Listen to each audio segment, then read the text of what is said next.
여러분 앞에 보시는 이 그림이 1914년 영국의 탐험가 어니스트 세클턴이 27명의 대원들을 이끌고 인디어런스호 이 배를 타고 남극 탐험을 위해서 출항합니다. 이들의 목표는 뭐냐? 인류 역사 최초로 남극 대륙을 횡단한 역사의 길이 남을 이름을 생각하면서 꿈에 부풀어서 탐험이 시작됐습니다. 완벽하게 보였던 이 계획이 남극의 거대한 얼음 바다 위에 산상조각 나고 말죠. 목적지를 코앞에 두고 배가 유빙에 갇히고 맙니다. 꼼짝달싹 못하는 거예요. 이 갇힌 게 9개월입니다. 무려 9개월 동안 이 엄청난 유빙의 압력을 견디지 못하고 결국 인디어런스호가요, 마치 호두 껍데기가 세게 잡으면 완전히 박살나는 것처럼 배가 완전히 박살나가지고 차가운 바닷속으로 가라앉고 맙니다. 여러분 상상해 보세요. 타고 간 배는 이미 심해 깊이 가라앉았어요. 주변의 온도는 영하 70도입니다, 여러분. 끝없는 얼음 사막, 아무것도 보이지 않습니다. 무전기도 없던 시대에 구조대가 찾아올 확률은 0%. 주변에 도움을 구하러 가고 싶지만 그 주변 어디도 갈 데가 없어요. 남극 대륙 횡단이라는 위대한 비전은 고사하고 오늘 밤에 당장 추위 때문에 다 얼어 죽을 판입니다. 그야말로 모든 계획이 산산이 무너져 내린 순간입니다. 여러분 결과가 어떻게 됐을까요? 결론적으로 말씀드린다면 놀랍게도 단 한 명의 낙오자도 없이 단 한 명의 사상자도 없이 세클턴과 27명의 대원들 전원 살아서 가족품으로 다 돌아옵니다. 무려 그 남극 대륙 그 차가운 바다 한가운데서 634일, 거의 2년이죠. 이 끔찍한 시간 동안에 얼음 지옥에 갇혀 있었던 28명이 도대체 어떻게 살아남을 수 있었을까 해서 책이 한동안 쏟아졌고, 이게 영화로도 나왔는데 지금은 없어진 것 같아요. 제가 한 30년 전에 이 세클턴 서바이벌 리더십, 이게요 화제가 되어서 그때 제가 아마 그 책을 한 달 동안 읽었던 기억이 있습니다. 책에 보면 8가지 세클턴의 리더십을 소개하고 있는데 8가지 다 소개하는 건 그렇고 그걸 딱 추격해 가지고 딱 2가지로 요약하라 그러면 뭐냐? 첫 번째는요, 동료예요. 동료애. 극도의 굶주림과 추위 속에서도 내 빵 조각을 아픈 동료를 위해서 기꺼이 내주는 거예요. 서로를 끌어안았어요. 이 동료애가 이 극한의 상황을 이겨냈다. 두 번째는요, 남극 횡단이라는 본래 계획이 완벽하게 무너졌지만 누구 하나 좌절하거나 누구 하나 원망하지 않더란 얘기예요. 이제는 우리가 살아남아야 할 목표가 딱 생긴 이상 여기에 그냥 전부 다 올인한 거예요. 목표가 이제 생존으로 바뀐 거예요. 그러면서 주변에 일어났던 많은 어려움들을 묵묵히 이겨냈다. 그래서 세클턴과 이 27명의 대원은 남극 대륙 정복이라는 역사의 길이 남을 이름은 아니지만 처절한 절망의 한계선을 뚫고 생존한 횡단보다도 더 위대한 성공을 이뤄낸 인류 역사의 전설이 되었어요. 물론 지금도 다른 형태로 책이 출간되고 있습니다. 지난주에 우리는 거친 세상이라는, 거친 바다라는 세상으로 각자의 스페인을 향해서 돌진합시다. 거룩한 파송을 우리는 명받았습니다. 하지만 막상 지난 한 주간 살아보니 어떻던가요? 세상이란 거친 바다가요, 결코 녹록지 않아요. 나는 계획했는데 계획이 무너지기도 하고, 나는 준비했는데 탄탄대로가 아니라 고속도로가 아니라 생각지 못한 장애물을 만난 적이 한두 번이 아닙니다. 인디어런스호가 세상의 바다 한가운데서 박살나리라고 누가 상상이나 했겠습니까? 얼음에 꽁꽁 갇힐 줄 누가 상상이나 했겠습니까? 마찬가지로 내 사업의 계획이 무너지기도 하고 뜻하지 않은 스케줄이 내 가운데 들어오기도 하고 전혀 생각지 못했던 고난이 내 삶을 뚫고 들어오기도 하고 이런 것들에 갇혀가지고 꼼짝달싹 못하는 유빙이 되어서 완전 절망 가운데서 이런 똑같은 감정을 느끼고 있는 분이 계실 겁니다. 자, 오늘 본문에 나오는 천하의 바울도 바울이 걸었던 전도자의 길은요, 도무지 이해할 수가 없어요. 자기가 계획했는데 계획대로 간 적이 거의 없어요. 전부 다 우회도로예요.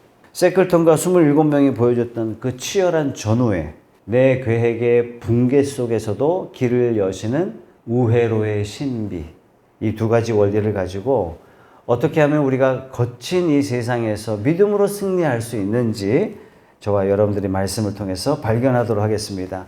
바울이 가진 원대한 비전을 이렇게 선포하죠. 22절 보세요. 그래서 내가 여러분에게로 가려고. 어디로 가려고요? 로마로 가려고. 로마로 가려고 하였으나 여러 번 길이 막혔습니다. 23절. 그러나 이제는 이 지역에서 어디예요? 고린도입니다. 내가 일해야 할 곳이 더 없습니다. 여러 해 전부터 여러분에게로 가기를. 어디로요? 로마로. 바라고 있었으므로 내가 스페인이 어디죠? 스페인이죠. 그죠? 이전 성경은 서바나. 24절 말씀. 지나가는 길에 여러분을 만나보고 잠시 동안만이라도 여러분과 먼저 기쁨을 나누려고 합니다. 그 다음에 여러분의 후원을 얻어 그곳으로 가게 되기를 바랍니다. 바울의 마음에는요, 자신이 달려가야 할 바다가 어디예요? 스페인이에요. 내가 개척해야 할 황무지는 어디다? 스페인이다. 여기에 대해서요, 열정이 대단히 뜨거웠습니다. 25절 보세요. 그러나 지금 나는 성도들을 돕는 일로 예루살렘에 갑니다. 이렇게 이야기합니다. 여러분, 예루살렘은 고린도 중심으로 봤을 때, 서바나는 여러분 시각으로 봤을 때 고린도를 중심으로 했을 때 스페인은 어느 쪽이냐? 이쪽입니다. 근데 예루살렘은 어느 쪽이냐면 이쪽이란 말이죠. 말하자면 바울이 가고자 하는 그 방향의 180도 완전히 반대 방향이에요. 당시 예루살렘 성도들은요, 극심한 기근과 흉년 때문에 굶주리는 성도들이 너무나 많았습니다.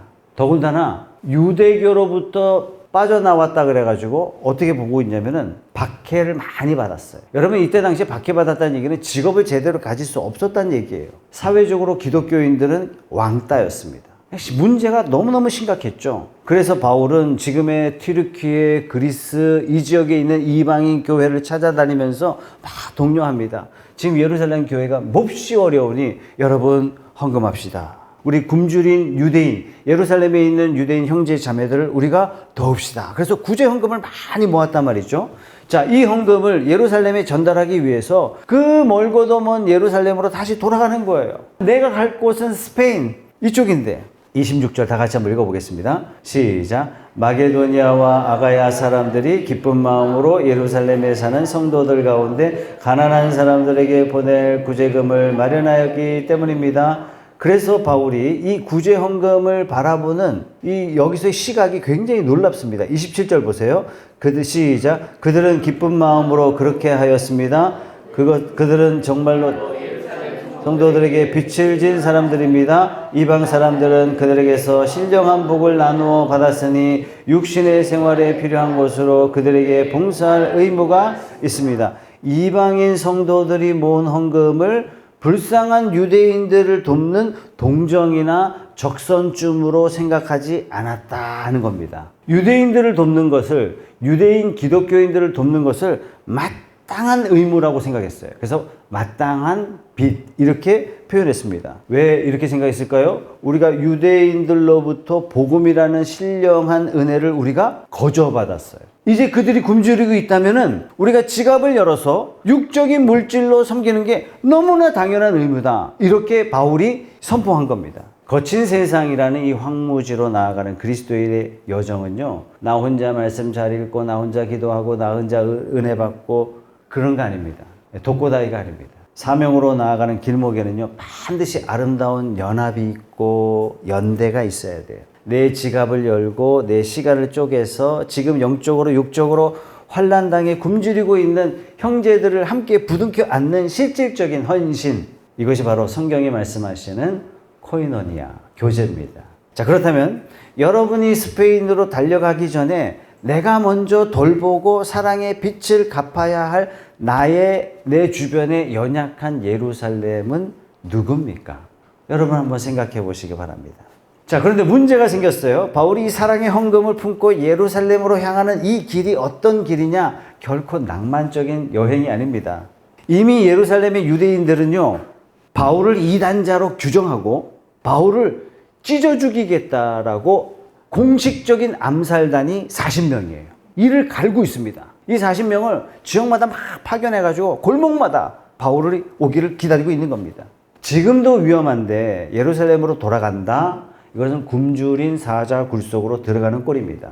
스페인이라는 땅끝까지 가야 되는 사명이 있는데 예루살렘 구제 헌금 갖다 주러 갔다가 잡혀서 죽고 나면 복음 사역이 어떻게 되겠습니까, 여러분? 그래서 지금 바울이 로마 교회 성도들에게 도저히 혼자 감당하기는 너무너무 두려운 길이니 나 혼자는 뚫고 지나갈 수 있는 길이 아니니 나와 함께 목숨을 건 영적 연대를 해 주십시오. 이렇게 요청하고 있는 겁니다. 도대체 어떤 연대인지 한번 보겠습니다. 우리도 이 거친 세상을 뚫고 나가기 위해서는요, 반드시 마음에 새겨야 할 게 있는데 그 첫 번째 생존 법칙이 뭐냐? 무릎의 전후회입니다. 예루살렘이라는 죽음의 사지로 들어가면서 바울은 로마 교회 성도들에게 매우 간절하게, 매우 처절하게 요청합니다. 30절 말씀 다 같이 한번 읽어봅니다. 시작. 형제자매 여러분, 내가 우리 주 예수 그리스도를 힘입어서 그리고 성령의 사랑을 힘입어서 여러분에게 부탁합니다. 나도 기도합니다만 여러분도 나를 위하여 하나님께 열심으로 기도해 주십시오. 열심으로 기도해 주세요. 이 단어가요, 시나고니 사스다이예요. 원어로. 이 전쟁 용어입니다. 로마 콜로세움 경기장 안에서 주로 사용했던 살벌한 용어가 바로 열심으로예요. 노예나 제수들이 굶주린 사자와 맨몸으로 사투를 벌입니다. 맹수의 날카로운 발톱에 의해서 살점이 찢겨 나가고 여기저기 피가 막 튀기고 비명이 막 질러지고 이 아비규환의 지옥 같은 투기장 안에 내 옆에 있는 동료가요 막 사자애가 막 찢기고 뜯기고 막 물려 죽어가고 있는 바로 그 상황에 옆에 있는 동료가 뛰어들어가 가지고 같이 피를 뒤집어 쓰고 피를 같이 흘리면서 내 전우를 살리기 위해서 사투를 벌일 때 사용하는 단어가 어떤 단어냐면 시나고니 사스다이. 시나고니 사스다이. 내가 좀 기도할게, 이 정도가 아닌 거예요. 이 단어는. 바울이 지금 낭만적으로 여행 가듯이 나 예루살렘 가거든요. 조금 위험해요. 기도해 주실 거죠? 샬롬. 이런 게 아니라는 거예요. 로마 교회 성도 여러분, 저는 지금 굶주린 맹수들이 우글거리는 예루살렘이라는 투기장 안으로 걸어 들어갑니다. 유대 사람들이 사자처럼 내 목을 물어 뜯으려고 달려들 겁니다. 그때 마치 스탠드에 앉아있는 구경꾼처럼 계시지 마시고 콜로세움 그 스탠드에서 박수만 치지 마시고 피 튀기는 경기장 안으로 뛰어들어와서 나와 함께 피를 흘려 주십시오. 이 얘기예요. 집사님 요즘 어려우시죠? 제가 기도할게요. 그리고 잊어버린다면 그건 구경꾼이죠. 그건 중보기도 아닙니다. 우리 목장 식구가 일터라는 콜로세움 경기장 안에서 세상의 가치관이라는 이 맹수에 물려서 찢기고 있을 때 목장 식구 중에 하나가 질병이라는 끔찍한 사자에게 물려서 신음하고 있을 때 무릎 꿇고 눈물을 같이 쏟으면서 기도하는 것, 이게 바로 영적인 포격을 가하는 겁니다. 목원의 고통을 가슴에 끌어안고 함께 피를 흘리듯 싸워주는 거룩한 무릎의 전후회, 이것이 바로 오늘 본문의 열심으로 나를 위해 기도해 주세요, 이 말입니다. 영적으로 그렇게 대단했던 바울도 무릎의 전후회 없이는 결코 예루살렘이라는 이 거친 세상, 거친 황무지를 통과할 수 없습니다. 이렇게 고백하는 거나 마찬가지입니다. 하물며 우리는 이 거친 세상을 나 혼자 힘으로 어떻게 이길 수 있겠습니까? 우리 푸른숲 교회가 스탠드에 앉아서 구경하는 관중석 교회가 되지 않기를 소원합니다.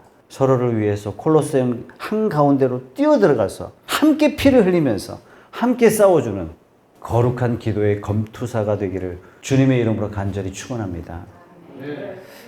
저는 그런 차원에서 목장이야말로 참 너무 멋진 자리예요. 우리 기도 제목 답답한 심정으로 이야기하지만 우리가 기도할 때, 뜨겁게 기도할 때, 뜨겁게 기도할 뿐만 아니라 또 주중에 또 시간을 내서 각자 또 15분이라는 그 시간을 마련해서 막 기도해 주는 거예요. 여러분 이거 기도 하나마나 똑같은 거 아니야? 절대로 그렇지 않습니다. 여러분들이 기도할 때마다 우리 목원들에게 하나님께서 천사들을 보내주시고 영적인 포격을 가해주시고 여러분 개인적으로 또 함께 기도할 때 어느 때든지 더 뜨겁게 기도하는 자리가 되시길 바랍니다. 다음 한 주간의 삶이 바로 이 자리에서 결판난다, 이런 각오로 뜨겁게 기도해 주시기 바랍니다.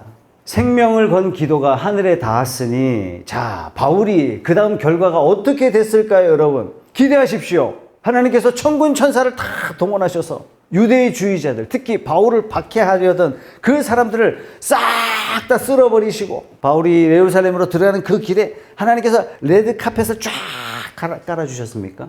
바울이 구체적으로 어떻게 기도했는지 보겠습니다. 31절, 32절의 말씀 다 같이 읽어보겠습니다. 시작. 내가 유대에 있는 믿지 않는 자들에게서 화를 당하지 않도록 그리고 또 내가 예루살렘으로 가져가는 구제금이 그거 성도들에게 기쁘게 받아들여지도록 기도해 주십시오. 그래서 내가 하나님의 32절 시작. 그래서 내가 하나님의 뜻을 따라 기쁨을 안고 여러분에게로 가서 여러분과 함께 즐겁게 쉴 수 있게 되도록 기도해 주십시오. 기도 내용이 뭐죠? 첫 번째, 믿지 않는 자들로부터 화를 당하지 않게 해주세요. 두 번째, 예루살렘 성도들이 이 기쁨을 기쁘게 받을 수 있도록 해주세요. 세 번째, 내가 나중에 돌아와서 기쁨으로 로마에서 여러분들과 즐겁게 쉴 수 있도록 기도해 주세요. 세 가지입니다. 자, 사도행전의 역사를 우리가 지난 과정 가운데 설교 말씀을 통해서 강론했습니다.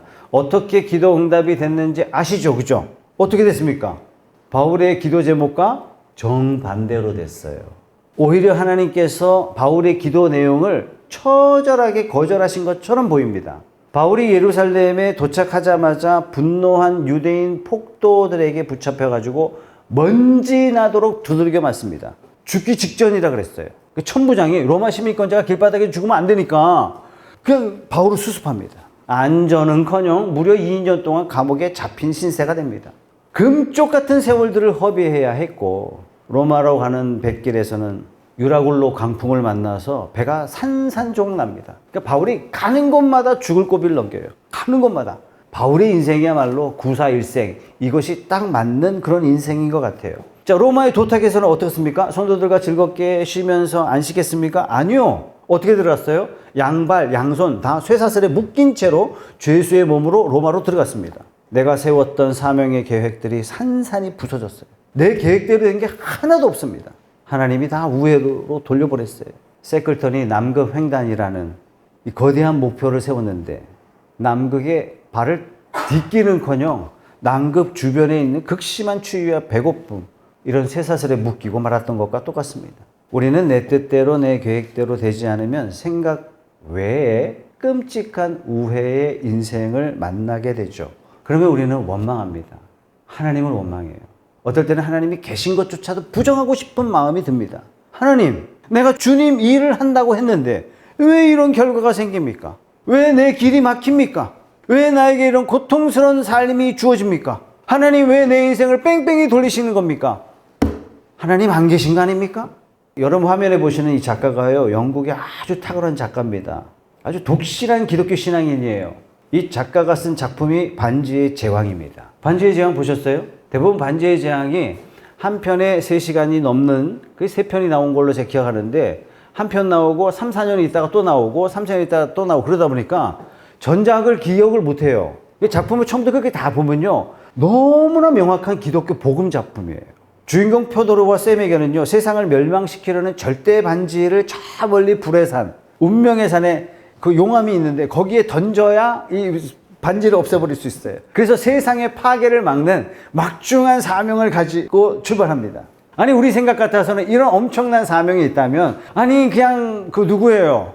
독수리를 보내서 한 번에 가게 하시든가, 대한민국의 KTX처럼 한 번 딱 타고 그냥 직선도로 쫙 가가지고 탁 버리고 탁 돌아오든가, 그러면 되잖아요. 그런데 작가 톨킨은 주인공들을 그 편안하고 안전하고 뭐라 그럴까요? 한 번에 탁 뚫린 직선 도로로 보내지 않았어요.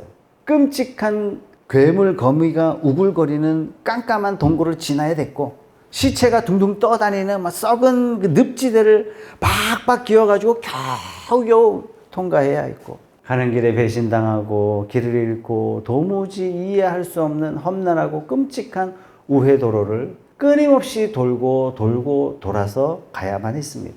그래서 이 스토리의 결말이 뭐냐? 놀라운 반전이 있죠. 만약에 표도르가 그 편안하고 빠른 직선 도로로 걸어갔다면 어떤 일이 벌어지죠? 세상에 눈이 있어요, 눈. 이 눈이 뭐예요? 사우론의 눈이에요. 이 사우론은 당장 발각돼서 당장 목숨을 잃을 판이에요. 그렇다면 세상은 멸망하고 말 겁니다. 자, 그렇다면 결론적으로 봐서 표도르가 겪었던 그 끔찍하고 고통스러운 우회 도로는 어떤 도로냐? 악의 군주의 눈을 피해서 갈 수 있는 가장 안전한 도로였던 거예요. 나는 힘들고 어려운 도로라고 생각했는데 알고 보니까 이게 생명길이었던 거예요. 사랑하는 성도 여러분, 세상이라는 이 거친 황무지를 걸어갈 때 왜 우리에게 눈물과 고난이 있는 걸까? 분명히 하나님이 주신 사명 붙잡고 헌신했는데 사업은 힘들고 잘 풀리지 않고, 아니 온 교회가 검투사처럼 기도하고 있는데 왜 사랑하는 가족이 이렇게 아파야만 할까? 자녀의 길을 탄탄대로로 하나님께서 열어주시지 않는 걸까? 마치 내 양손에 양발에 죄수의 쇠사슬이 척 묶여 있는 것 같아요. 하나님이 내 기도를 철저히 거절하신 것 같고 외면하신 것만 같아요. 내 인생이 자꾸 돌고 도는 것 같아요. 버려진 것 같아요. 사랑하는 성도 여러분, 하나님은 사랑이십니다. 하나님은 절대로 여러분들을 포기하지 않으십니다. 내 지식과 내 계획의 얄팍한 안목으로는 지금 내 앞에 펼쳐지는 내 삶의 여러 가지 사건들이 도저히 이해 안 되지만, 이 고통스러운 우회로야말로 사탄의 눈을 피하게 하시고 나의 교만을 꺾으시고 나를 가장 완벽한 목적지로 이끌어 가시는 하나님의 위대한 응답인 줄 믿으시기 바랍니다. 그렇다면 하나님은 왜 바울의 기도를 겉보기에는 거절하시고 굳이 죄수의 쇠사슬이라는 그 처참한 우회로를 통해서 로마로 데리고 가셨을까요? 좀 그나마 조금 낮게 데리고 가면 안 됩니까, 여러분? 도대체 그 쇠사슬 안에는 하나님의 어떤 기가 막힌 비밀이 감추어져 있단 말입니까? 바둑을 둘 때 하수와 고수의 차이점이 이거라 그래요. 하수는요, 자기 돌 하나 죽을까 봐 발버둥 친대요. 살아보려고 막 발버둥 친다는 얘기예요. 그러다가 어떻게 돼요? 다 죽어요. 근데 고수는요, 수를 두는 게 달라요. 도무지 이해할 수 없는 수를 둡니다. 아, 여기 두면 죽는데 그 수를 둔단 말이에요. 자신의 바둑돌 하나를 기꺼이 상대방의 먹잇감으로 척 내놔요. 그럼 상대방은 좋다고 포위를 막 합니다. 내버려둬요. 일부러 죽게 만듭니다. 하수 눈에 봤을 때 뭐하러 저렇게 두나 그러는데 이게 뭐예요? 바둑 중에 아주 고수의 작전입니다. 사석 작전, 돌 버리는 작전이에요. 왜요? 더 큰 것을 차지하기 위해서. 그래서 바둑판 전체를 뒤집어 놓고 말이죠. 여러분, 온 인류의 역사의 주관자 되시는, 내 삶의 주관자 되시는 하나님은 온 우주의 최고수가 우리 하나님인 줄 믿으시기 바랍니다. 예, 바울의 목적지는 스페인이었습니다. 그러나 하나님이 바울을 사용하시는 쓰임새는 조금 달랐던 것 같아요. 당대 세계의 심장부 로마 제국 그 심장부에 복음을 꽂고 십자가를 꽂기를 원하셨던 것이 우리 하나님의 마음이셨던 것 같아요. 하나님은 가장 강력한 바둑돌이었던 바울을 기꺼이 끄집어내서 바울의 자유를 사석으로 쓰신 거예요. 바울의 자유를 그냥 내팽개치신 거예요. 인간적인 눈으로 봤을 때 바울이 쇠사슬에 묶여 죄수가 된다는 것은 인간적인 눈으로 봤을 때 완벽한 실패예요. 하나님의 미스 아닙니까? 하나님의 실수 아닙니까? 이렇게 볼 수 있단 말이죠. 그런데 이 버려진 돌 같았던 쇠사슬 안에는 우리가 도저히 상상할 수 없는 하나님의 무시무시한 반전이 숨어 있었다라는 것입니다. 만약에 바울이 쇠사슬에 묶이지 않았더라면 바울이 로마로 가기도 전에 칼 맞아 죽었을 거예요. 로마의 죄수가 되는 바람에 40명으로 구성된 암살단들이 바울 주변에 얼씬도 못했습니다. 로마 시민권자인 바울이 죄수가 되는 바람에 로마 제국의 군단이 막대한 국비를 들여가지고 수백 명의 중무장 보병들이 바울의 신변을 1겹, 2겹, 3겹, 5중 방어를 합니다. 따지고 보면 개인 경호원을 하나님께서 그렇게 붙여주신 거예요. 로마에 도착한 바울은 감옥에 감금됩니다. 워낙에 위험한 정치범이다 보니까 아무나 바울을 간수한 게 아니에요. 당시 로마 최고 권력의 핵심, 황제 주변에 있는 최고의 엘리트 군인들, 황제 친위대. 이 사람들이 바울을 지키도록 명령합니다. 하루 8시간씩 3교대. 8시간 동안에 바울이 뭐 했을까요? 아이고, 내가 뭐 하려고 이 짓 해가지고 이 감옥에 여기까지 와가지고 원망하고 따졌을까요? 야, 감옥에 갇힌 이상 내가 좀 쉬자. 24시간 잠만 잤을까요? 친위대들은 어떻게 생각했을까요? 아, 도대체 어떤 죄수길래 저 변방 예루살렘에서 붙잡혀온 이 바울이라는 인간을 황제 친위대가 지키냐 말이야. 이 인간 도대체 어떤 인물이야? 어떤 인물이길래 황제의 명령이 떨어졌냔 말이야. 어떤 인물이길래 이렇게 로마가 야단법석이야? 궁금해하지 않을까요? 바울에게 물어보지 않았을까요? 궁금해하는 그들에게 바울이 도대체 뭘 전했을까요? 예루살렘의 문화? 아니죠. 복음이에요. 로마 역사를 보면 어떤 일이 벌어지냐면 밑바닥부터 복음이 전해서서 중산층, 상류층, 최고위층의 복음이 전해진 이 루트가 아니라 로마는 특이하게 상류층의 복음이 전달되고 이 복음이 아래로 내려왔습니다. 역사가 그걸 가르쳐줘요. 세상 눈으로 볼 때 바울은 포로로 잡혀갔지만 영적인 눈으로 보면 로마의 심장부 친위대부터 바울의 복음을 꼼짝없이 들어야 했습니다. 그래서 빌립보서 1장 13절은 이렇게 말씀하고 있죠. 네, 말씀 보여주세요. 내가 그리스도 안에서 감옥에 갇혔다는 사실이 어디요? 온 친위대와 그 밖의 모든 사람에게 알려졌습니다. 황제의 친위대가 복음을 듣게 되고 마침내 로마 제국 심장부가 복음 앞에 무릎 꿇는 위대한 역사가 일어납니다. 하나님이 던지신 거룩한 사석, 뭐예요? 바울의 자유를 그냥 돌로 그냥 던져버렸어요. 로마라는 이 거대한 바둑판이요, 한 번에 그냥 전복되고 맙니다. 여러분 중에 지금 내 삶이 마치 양손이 쇠사슬에 묶여 있는 것 같고 양발이 쇠사슬에 묶여 있는 것 같다, 그런 분 계시죠? 아무리 발버둥 쳐도 끊어지지 않는 죄정의 쇠사슬, 경제적 쇠사슬, 아무리 눈물로 기도해도 낫지 않는 질병의 쇠사슬, 아무리 기도해도 보이지 않는 앞길, 혹은 어떤 이는 관계의 쇠사슬 때문에 눈물 흘리고 계신 분이 있을지 모르겠어요. 여러분 삶을 올가매고 있는 이 실패와 고난의 쇠사슬은 하나님의 저주가 아닙니다. 여러분을 하나님이 외면하신 것도 아닙니다. 아닌 것 같은 게 아니라 절대로 아닙니다. 오히려 이 쇠사슬 때문에 사단의 숨통을 끊으시고 여러분의 완고한 가족을 구원하시고 방황하는 우리 자녀가 십자가 앞에 나오게 하시려는 어쩌면 하나님의 사속으로, 거룩한 사속으로 쓰시고 계신 겁니다. 우리는 이해할 수 없지만 하나님이 바울을 그렇게 쓰신 것은 신의 한 수인 것처럼 하나님이 나를 그렇게 쓰심도 하나님이 사용하시는 신의 한 수인 줄 믿으십시오. 나는 지금 고통스럽고 육신이 고단할지라도 어쩌면 누구도 상상할 수 없는 가장 완벽하고 가장 영광스러운 구원의 목적지를 향해 저와 여러분의 삶을 지금도 인도하고 계심을 믿으셔야만 합니다, 여러분. 세클턴과 인디어런스 27명의 대원들은 남북 대륙 횡단이라는 역사의 이름을 남기자! 이 야망이 산산이 부서졌습니다. 타고 갈 배는 가라앉았고 끔찍한 얼음 감옥에 갇혔습니다. 이들은 원망하지 않았어요. 좌절하지 않았어요. 포기하지 않았습니다. 자신들에게 지급된 그 조그만 비스켓, 하루 일당량, 이걸 받아들고 옆에 있는 아픈 동료를 보고 기꺼이 줬어요. 눈물로 전우회, 동료회로 똥을 뭉쳤습니다.